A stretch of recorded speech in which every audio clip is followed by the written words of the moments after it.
झारखंड में चंपई सोरेन सरकार ने अपना बहुमत साबित कर दिया है। तमाम अटकलें, तमाम चर्चाएं, तमाम आशंकाएं निराधार साबित हुई हैं। चंपई सोरेन की सरकार ने उतने वोट हासिल किए हैं जिससे कम का उन्होंने दावा किया था, जिससे कम का समर्थन पत्र उन्होंने सौंपा था राज्यपाल को। चंपई सोरेन जिस समय सरकार बनाने का दावा करने गए थे, उस समय उन्होंने 43 विधायकों के समर्थन का पत्र सौंपा था राज्यपाल को।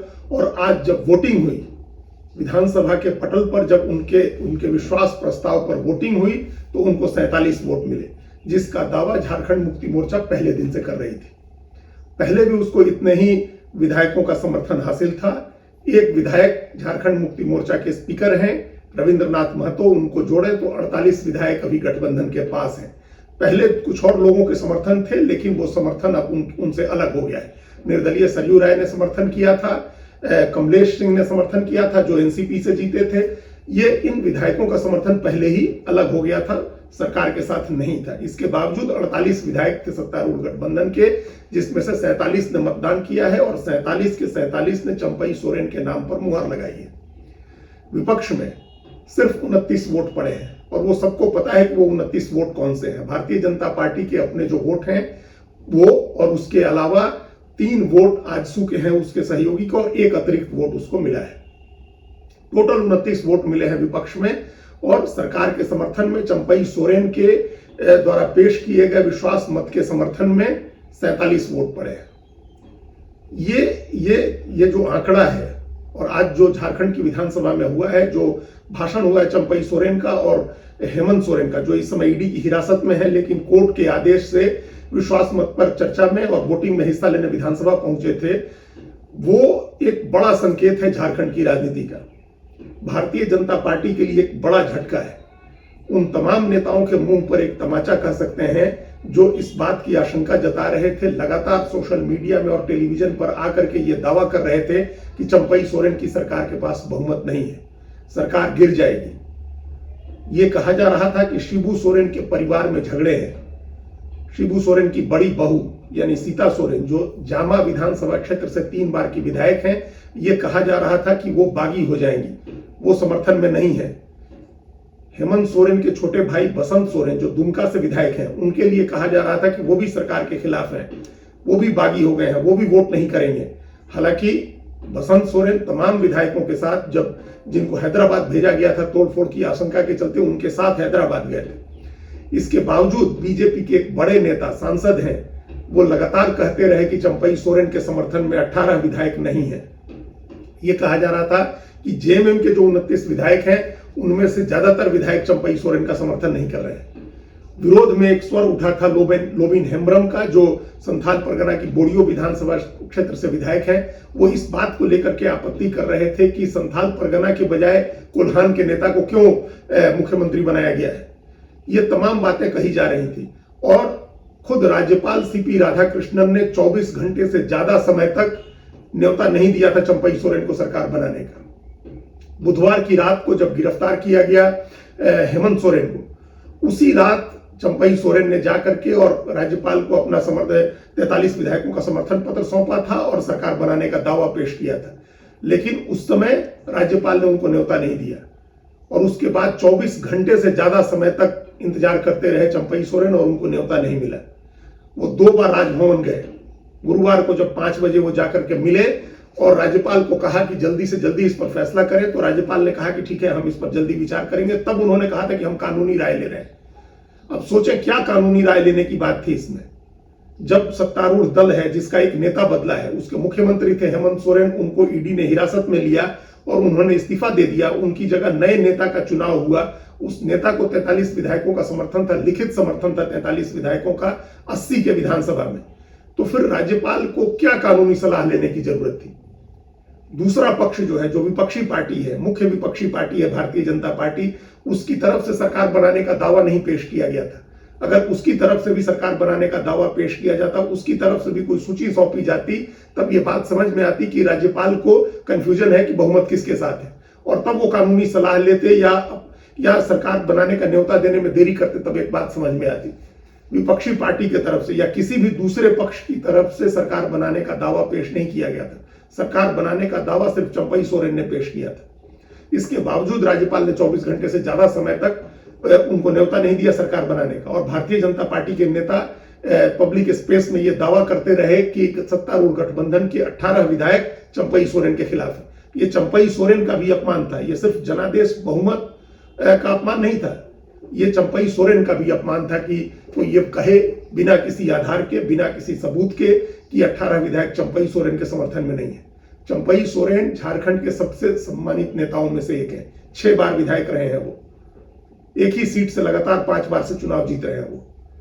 उन्होंने बड़ी लड़ाइयां लड़ी है। जो आंदोलन का जो इतिहास है झारखंड मुक्ति मोर्चा का भी या आदिवासी नेताओं का, वो उस पृष्ठभूमि से आए हुए हैं।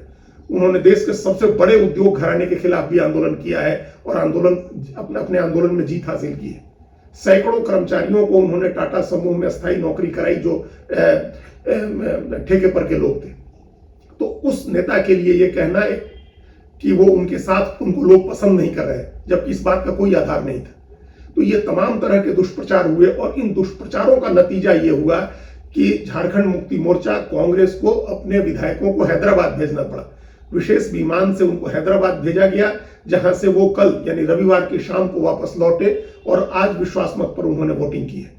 ये इस तरह की राजनीतिक अस्थिरता का माहौल बनाया गया झारखंड में, जैसे सरकार नहीं बनने वाली है या सरकार बनेगी तो वो गिर जाएगी, वो बहुमत नहीं साबित कर पाएगी। सत्तारूढ़ दल के बड़े नेता, केंद्र में सत्तारूढ़ दल जो है भारतीय जनता पार्टी, उसके बड़े नेताओं की तरफ से दावे किए गए कि यह सरकार बहुमत नहीं साबित करेगी, सरकार में फूट है, ज्यादातर विधायक समर्थन में नहीं है, हेमंत सोरेन जेल चले गए, तमाम तरह के भय दिखाए गए, तमाम तरह के प्रलोभनों की चर्चा हुई और उसकी वजह से यह स्थिरता पैदा हुई। ये जो एक तरह का दाग, बदनुमा दाग हमेशा से झारखंड की सत्ता पर लगा हुआ है कि वहां तोड़फोड़ होती है, विधायकों की खरीद बिक्री होती है और विधायकों को भगाया जाता है, छिपाया जाता है। इस विधानसभा में यह दूसरा मौका था जब सत्तारूढ़ गठबंधन को अपने विधायकों को झारखंड की राजधानी रांची से बाहर भेजना पड़ा था। इसके पहले भी जब इस तरह से विधायकों की खरीद फरोख्त की बात शुरू हुई थी तो छत्तीसगढ़ ले जाया गया था विधायकों और अब फिर हैदराबाद ले जाया गया था। आखिर इससे भारतीय जनता पार्टी को क्या हासिल हो रहा है? पिछले 3 साल से सरकार को अस्थिर करने की चर्चा चल रही है, कांग्रेस के विधायकों की खरीद फरोख्त की चर्चा चल रही है, झारखंड मुक्ति मोर्चा के संस्थापक शिबू सोरेन के परिवार में फूट होने की चर्चा चल रही है और तमाम नेता बीजेपी के ये दावा कर रहे थे कि आज गिर जाएगी सरकार, कल गिर जाएगी सरकार, ये सरकार नहीं चलने वाली है। तब उस सरकार ने 4 साल 3 महीने, लगभग 3 महीने का कार्यकाल पूरा कर लिया है। अब चुनावी वर्ष चल रहा है वहां।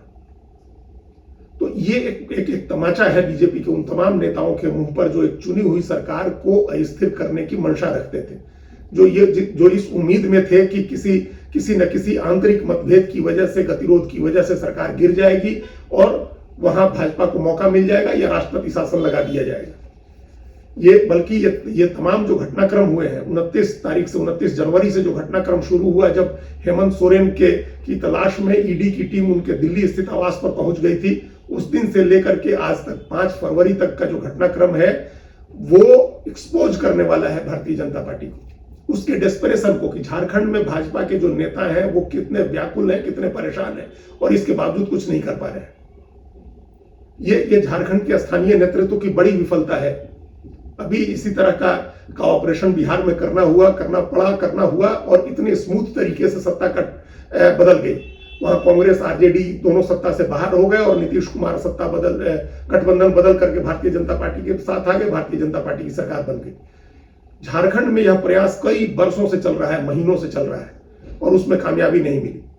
एक बार फिर भारतीय जनता पार्टी नाकाम हुई है और हेमंत सोरेन अभी ईडी की हिरासत में है। उनको 5 दिन के लिए पीएमएलए कोर्ट ने ईडी की हिरासत में भेजा हुआ है। उसके बाद वो न्यायिक हिरासत में जाएंगे। उनके मामले जो उन्होंने अपनी गिरफ्तारी को जो चुनौती दी है उस पर हाईकोर्ट ने जवाब मांगा है, जिस पर ईडी 9 तारीख को जवाब देगी। उसके बाद सुनवाई होगी। तो तब तक वो या तो ईडी की हिरासत में रहेंगे या न्यायिक हिरासत में जेल जाएंगे। उसके बाद भी हो सकता है उनको जेल में रहना पड़े, लेकिन प्रत्यक्ष रूप से सामने नहीं रहकर भी उन्होंने जितने सहज तरीके से अपनी पार्टी को हैंडल किया है, जितने सहज तरीके से उनकी पार्टी की नई सरकार ने बहुमत हासिल किया है, वो ये भी दिखा रहा है कि अब कितनी राजनीतिक मैच्योरिटी, कैसी राजनीतिक परिपक्वता आ गई है झारखंड मुक्ति मोर्चा के अंदर। और ये सब घटनाक्रम हुआ है लोकसभा चुनाव से 2 महीने पहले। 2 महीने के बाद लोकसभा के चुनाव हैं और झारखंड में बिहार की भारतीय जनता पार्टी के लिए बहुत कुछ दांव पर लगा हुआ है। झारखंड की 14 में से 12 सीटें अभी एनडीए के पास है, जिसमें 11 बीजेपी के पास है, 1 सीट आजसू के पास है। अब ये 12 सीटें बचानी है, बल्कि बीजेपी ने 14 की 14 सीटें जीतने का लक्ष्य रखा है। और चुनाव के पहले, ठीक चुनाव के एन पहले ये झटका लगा भारतीय जनता पार्टी। क्या इससे उसका चुनाव अभियान प्रभावित नहीं होगा? इससे उसके चुनाव अभियान को भी झटका लगेगा। झारखंड मुक्ति मोर्चा, कांग्रेस और राष्ट्रीय जनता दल के अलायंस को एक नई ताकत मिली है, उनके कार्यकर्ताओं को नया मनोबल मिला है। उनको यह लग रहा है कि उनकी पार्टी सर्वशक्तिशाली भारतीय जनता पार्टी को भी चुनौती दे सकती है। और अब इस गठबंधन में नीतीश कुमार भी जुड़ गए थे पहले, माफ करिएगा, अब उस गठबंधन से नीतीश कुमार निकल गए हैं। उसकी वजह से बीजेपी को थोड़ी बहुत उम्मीद बंधती है, एक महतो और कुर्मी वोट है उसको लेकर के। लेकिन इसके बावजूद ये 3 पार्टियों का गठबंधन कमजोर नहीं हुआ है, बल्कि इस पूरे घटनाक्रम से और मजबूत हो गया है। अब ये इस बात को भारतीय जनता पार्टी के केंद्रीय नेतृत्व को भी सोचना होगा कि प्रदेश का नेतृत्व, जो पिछले कई नेता रहे, कई प्रदेश अध्यक्ष रहे, पहले दीपक प्रकाश थे, अब बाबूलाल मरांडी है, उनके साथ एक टीम है भारतीय जनता पार्टी की, लेकिन वो क्यों विफल हुई, बार बार क्यों विफल हुई, इस पर भी भारतीय जनता पार्टी के केंद्रीय नेतृत्व को सोचना होगा। और इस बात को हमेशा ध्यान में रखना होगा कि लोकतंत्र इस तरह से नहीं चलता है। चुनी हुई सरकार का सम्मान करना चाहिए, जनादेश का सम्मान करना चाहिए, जनता के मैंडेट का सम्मान करना चाहिए। अगर ऐसा नहीं करेंगे तो इससे वक्ती तौर पर हो सकता है कि कुछ फायदा होता हो, लेकिन लॉन्ग टर्म में ऐसा करने वाली पार्टी को भी नुकसान होता है और लोकतंत्र को भी नुकसान होता है। यह भारतीय जनता पार्टी के लिए झारखंड में एक बहुत बड़ा सबक है। इतनी बड़ी जीत हासिल की है झारखंड मुक्ति मोर्चा, कांग्रेस और आरजेडी अलायंस ने, कि इसकी गूंज, इस सफलता की गूंज लोकसभा चुनाव में भी दिखाई देगी, सुनाई देगी। और भारतीय जनता पार्टी को बहुत सावधान हो जाना चाहिए है लोकसभा चुनाव के अपने हिसाब किताब को लेकर। धन्यवाद।